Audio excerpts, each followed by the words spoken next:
Good morning सांग मैंने आज सकाल सकाल उठला बेलू वर्षा पाग कर वर्षा भी राति होती सका भी होता तो सका मोर वर्षा पाग को मोर मुंड धोबार था कारण ऑफिस रे मोर पूजा थिला तो सका मुंड धोईकी गाधे पाधे मो ऑफिस आसती ऑफिस रे पूजा करूँ और जल्दी जल्दी किए जब मो चैनल नुआ अच्छा जल्दी जल्दी से भितर जाकि मो चैनल टाइम सब्सक्राइब कर दियो और वीडियो को लाइक कर और शेयर करने जमा भी भूलु ना। तो पूजा चलती पूजा सरीगला मु मोर लंच करी आज आम साई मैडम आसी ना कारण देह खराब था सी आसी ना तो पूजा सारे मु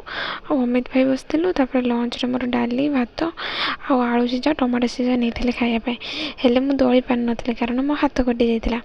बहुत जोर से पड़ूला बाध्य चामुच खाऊली आ चामुच हाथ में जो खाइबार मजा से चामुच न था आ चामुच खाइले के माने खुशी लगे तो से मुझे मन दुख करके खाऊली मत भल भी लगुन खायापी। ऑफिस रे पूजा सरीगला खायापी देते पूरी तरकारी देते मिठा देते भोग देते से सब मुझे खाई नी तो भोग किसी खाली खाई आ सब रखी तो तापर मु रूम को पलि आसती रूम रे टिके फ्रेश हो सारापर से देते मो रूम को नहीं आसती पूरी तरकारी मिठा सब नहीं आसती रूम रे आसिक खाई रही संग।